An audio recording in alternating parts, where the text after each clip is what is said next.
Hi అండి, నమస్తే. Welcome to Shanti kitchen. ఈరోజు రెసిపీ చేపల పులుసు. చాలా సింపుల్గా తయారు చేసుకోవచ్చు. టేస్ట్ కూడా చాలా బాగుంటుంది.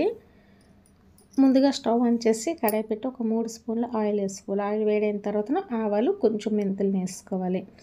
మెంతులు వేసుకుంటే టేస్ట్ బాగుంటుంది. అలాగే చిన్న ముక్కలు కట్ చేసుకుని ఆనియన్, పచ్చిమిర్చి, కరివేపాకు వేసుకోవాలి. అలాగే అల్లం వెల్లుల్లి పేస్ట్ 1 స్పూన్ వేసి పచ్చివాసన పోయే వరకు ఫ్రై చేసుకోవాలి.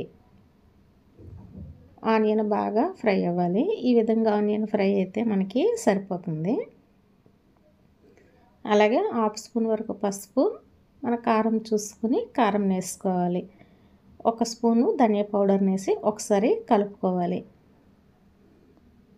అలాగే ఒక టమాటా కూడాను, కొంచెం పెద్ద సైజు టమాటాని కట్ చేసేసుకోవాలి. మన పులుసుకి తగినంత సాల్ట్ వేసి ఒకసారి కలిపి టమాటా అంతా కూడాను పోపులో బాగా మగ్గనివ్వాలి. ఈ విధంగా మగ్గిన తర్వాతను చిన్న బెల్లంని వేసుకోవాలి. చాలా తక్కువ బెల్లంని వేసుకుంటే పులుసులో ఈ బెల్లం వేసుకుంటే టేస్ట్ అనేది చాలా బాగుంటుంది.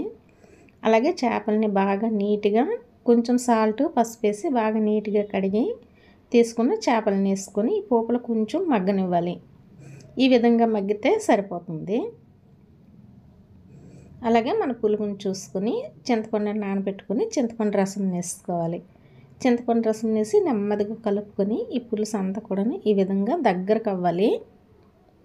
మరి పలచగా ఉన్న టేస్ట్ అనేది బాగుండదు. చేపల పులుసు కొంచెం దగ్గరగా ఉంటేనే టేస్ట్ అనేది చాలా బాగుంటుంది. ఈ విధంగా అంతా కొంచెం దగ్గరికి అయిన తర్వాతను ఒకసారి కలిపి ఇప్పుడు స్టవ్ ఆఫ్ చేసుకోవచ్చు. చాలా సింపుల్గా తయారు చేసుకోవచ్చు. టేస్ట్ అయితే చాలా బాగుంటుంది.